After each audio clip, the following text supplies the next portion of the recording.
everyone. Welcome to Durrett's Take. Let's get started. So we know the iconic NBA drafts. You have 1984 with like Michael Jordan, Keem Olajuwon, uh, John Stockton, Charles Barkley. Then you have 1996 with Steve Nash, Allen Iverson, Kobe Bryant, Ray Allen. And then you have 2003 like LeBron and Wade and Melo and Bosh.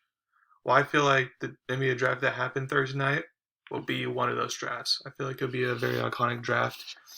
So what I did is I went through each team and gave them grades.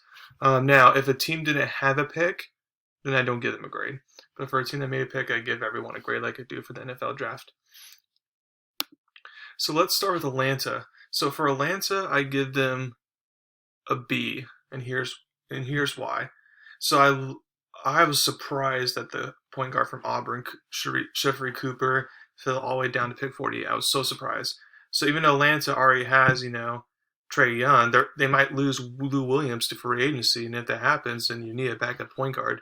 It could be a good score, so that's where Cooper can slide in and give you some production there. Now, it's their first round pick, Jalen Johnson, that I'm not the biggest fan of, mainly because he didn't produce much his one season at college, even though he was a big recruit coming out of high school, and for some reason, just he only played 13 games at Duke. He kind of quit on the team mid-season. So I mean, you can say because of COVID, but I don't know. I just didn't care for that one. Now they're going to probably lose John Collins maybe in restricted free agency or whatever. So it's important that they get a forward, but it's just like I'm not sure if that was the best forward to get at the time. We'll see. So that's why they didn't get the perfect A, but they got at least a B. Boston, they got one pick. The 45th pick, and they got a shooting guard from Guatemala. So I'm giving them an F. Because while mid to late second round picks are hit and miss, you just never know. There was one guy who could have gone in the first round that fell into your lap and you passed him up for a guard who probably won't contribute much. And it's the guard I just talked about with Atlanta, Sheffrey Cooper. He was right there. You kind of need a backup point guard, and you didn't get him. So that's why they get the F. Brooklyn, they get an A plus. Now, for a team you hope that would have a bad draft because they have their big three, if you're a non-Nets fan, that last night was a disappointment for you. Nets just became more scary. Cameron Thomas was a steal at pick 27. Didn't think he would fall that far. He's kind of like a Jordan Clarkson type of player. So he can get them playing scoring off the bench. Then they get the best offensive rebounder in the draft for a power forward for North Carolina. And then they get two other big men in the second round to give them more depth at that position, which, as you know, they desperately needed. So that was a good draft for Brooklyn. Charlotte, I'm giving them a B plus. Charlotte got a good score, and James Bouknight, shooting guard from UConn, to go with LaMelo Ball and Devontae Graham and Terry Rozier and all that. And then they also get a couple of big men, one later in the first round from Texas, another one second round from Auburn, to kind of help the center position, which, again, that was a desperate need for them because Bismack Biyombo is not a starting center. Or Cody Zeller is not a starting center, so that was a good get for Charlotte. Now, they had to trade a future first-round pick, though, which is always risky. So that's why I give them a B plus and not a perfect A, because I would have probably just waited until free agency to probably get a big. But that was my preference there. Chicago, they only have one pick in this early second round. They get the shooting guard Ayo Dosunmu from Illinois, and I give that a C minus, because although there's other players better, like Jared Butler or Sheffrey Cooper, it's like Dosunmu, he's a Chicago native, so it just makes sense to draft him. So they get the passing grade. Cleveland, they only had one pick, which is Evan Mobley, center from USC. They get an A minus.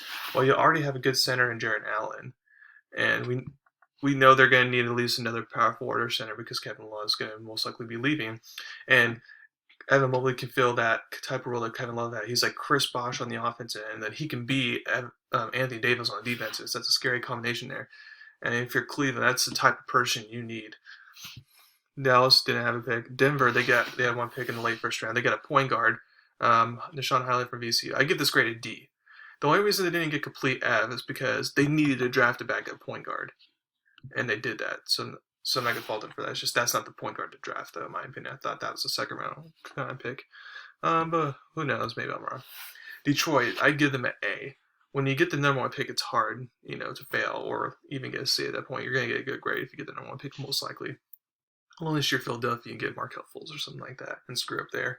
But Cunningham, I don't think will be Luka good like people are saying, but I do think he could be like a Devin Booker good or something like that, which is not bad at all. I'm just saying, I don't think he's Luka quite yet. I think he's more like a Devin Booker type of thing. Maybe he could develop into that. We'll see. And then they get a power forward, Livers from Michigan, who was a good player, but missed the rest of the season. Well, basically missed the whole NCAA tournament due to injury. So there's injury concerns there. So we'll kind of see if that lingers on to the NBA. And Luka Garza was the best player in college basketball last year. I mean, but the only reason why he fell so late in the second round is because he's a defensive liability. But nevertheless, Livers, and Michigan native, and then also Luka Garza, they can both be good productive players off the bench, and he could build their future around Cade Cunningham potentially. So the future's bright for Detroit. That was a good draft for them, and I thought they had a decent draft last year as well. So they're doing good so far.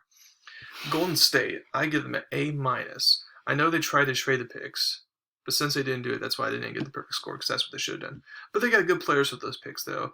Jonathan Kuminga from the G League, he's kind of be that kind of Draymond Green type of role, defender, be an assist type man and shoot when he needs to, but he's going to be that 3-and-D guy. And then Moses Moody, man, Warriors need to score off the bench, and Moses Moody fits that bill really well, so that's a good pick for Golden State there. Houston, I give them an A. So Houston just showed that while they haven't been needed to draft well in the past, when they needed to this time, they came up clutch. They got Jalen Green from G League, which is good. And then they also got traded up and got Sengun from Turkey, who I thought that was a great get there. I thought he was going to go earlier. And then they get some good players in the first round, like Usman Grover from Spain and Josh Christopher from Arizona State. They just had a good draft in the first round overall. Indiana, I'd give them a C minus. They got Chris Duarte from Oregon, which I like, and with his age and everything, he's ready to play right now. But the second round picks is where I don't like them at all. I feel they didn't, and also I just feel like in this draft you would hope they get better defensively, because that's what they need to do is get better defensively, and they didn't do anything to do that. So that's why they get a C minus. LA Clippers. Now again, another team you hope would have a bad draft since they're going to be good, but the Clippers did very well. They get an A. Again, they get a 3-and-D guy with Keon Johnson from Tennessee, who had the highest vertical leap ever in NBA conference. He's a good athlete there. And with all the defenders the Clippers have, it's another defender for Clippers to throw out at people. And then they get their point guard, the future, potentially Jason Preston, the kid from Ohio, which I like. So they just had a really good draft there. Lakers didn't draft. Miami didn't draft. Memphis, I'm giving them an F. I don't know what went wrong with Memphis. I don't know what Memphis is trying to do. Now, I know the Grizzlies front office in the past has shown their draft skills in the past. So I'm not saying they're always bad, but this was horrible. They traded up to get Zaire Williams at 10 when he would have been available for them at 17 if they never traded. So I don't get that. And then also, they traded back up in the first round to get a power forward who was on no one's radar as a first round pick at all. It was just so weird. Very questionable choices there. Milwaukee didn't draft. Minnesota didn't draft. New Orleans, I'm giving them a C. So one thing they needed was a 3-and-D guy, and that's what they got. A shooting guard from Virginia, Trey Murphy, the third. And then their second round pick I don't really care for, so that's why they couldn't get a higher grade. New York, I give them a C+. So Quentin Grimes, he's all right. I saw him some games. He can score, and the Knicks need scoring. Problem is they could have gotten a guy like Cameron Thomas instead. But they drafted 3 guards, so they definitely tried to fill that position, which is why they get a passing grade. Oklahoma City, I'm giving them a B-. I think Giddey can end up surprising people, in my opinion. He's kind of like in my opinion so far, he's kind of like a Ricky Rubio. I feel like that's kind of the vibe I get from him. Which Ricky Rubio, like at his best, is a serviceable starter, And then Trey Mann, I feel like he could potentially be a super stud. The problem is he's going to be a defensive liability, but if he can, focus on his game more, I feel like he has the potential to be a good scorer. Their second round picks I don't care for as much. So that's why they don't get, A- or above, but they get good enough to get B-. And they got another first round pick for future reference, so that's why, again, they get a better grade. They get another first round pick. What a surprise that is. Okay, so Orlando is next, and I give them an A-. I was shocked to see Jalen Suggs fall to 5. But that was a great get for Orlando. Him and Cole Anthony is going to be a good backcourt, especially in the East. Now, getting Franz Wagner, it's like, Franz Wagner, okay, like, I would have gone, even though you already have a bunch of guards, I would have gone David Mitchell because I feel like he's the better player than Wagner. So that's why I don't get the perfect A+. But I feel like they did good enough to get A-. Philly, I'm giving them a D. So the Philly needed a point guard since Ben Simmons will most likely be traded. But the problem is they get a guy like Simmons who's good on defense, but not the most accurate shooter. So I don't. So that was kind of a weird pick there when they could have got, a Jared Butler or a Sugary Cooper or something like that. Then their second round picks are good, but they have limitations. So we'll I doubt they'll be able to help contribute much to a team that's trying to win now. So weird. Phoenix didn't have a pick. Portland had one pick in the second round. Greg Brown, power forward from Texas. I give that grade a D minus. I mean, Portland needed another big man who can play some D, which is what they got. So that's why I didn't get play F. But the problem is this guy's a project and therefore relevant when it comes to Dame's potential last season here. Sacramento, I'm giving them an A. I think Mitchell I feel like he could become the next Donovan Mitchell, like I really do. And then Enes Kanter, center from Utah State, I think he might become like a Jarrett Allen type of role if he plays at his best. So for the Kings, who usually screw things up, they had a good draft. It's kind of like the Cleveland Browns this past year. The team usually screw things up. They had a very good draft, so good job for Sacramento. San Antonio, they got a D. No one had Primo, Joshua Primo, shooting guard for Alabama, as a lottery pick. No one. And a lot of them didn't even have them in the first round. So that was a very bad pick there for San Antonio. That was kind of like a Las Vegas pick there saying, I will show you, I know what I'm doing. That was just a bad pick. And then their second round pick, it's like, I thought it was decent. I mean, he's a good 3-point shooter, which the Spurs desperately needed. So if he could become like a Donovan Robinson for you, that'd be good. But we'll see. Toronto, I give them an F. I'm sorry. Barnes could end up being a good player. I'm not going to knock him, but Suggs was the clear choice there, especially since you needed to replace Kyle Lowry. That was, again, a head scratcher there. I know Masai Ujiri is a good GM, but that was a mistake there. I'm going to get on for that. It was a mistake. They did get 2 point guards in the second round, but I don't think either one of them could be the heir apparent to Kyle Lowry as the future point guard, so now they have to try to find one free agency. Good luck with that. Utah, I'm giving them an A. They only had one pick, which was in the second round with point guard Jared Butler from Baylor. But this right here is a definition of a steal. First round guy, but became there was a medical scare there, medical issue. Even though he got cleared from the NBA and all that, still teams were shy on him. But watching him play in college and help him and Mitchell lead his team to a championship, I just loved what I saw from him. Now the Jazz get a point guard there.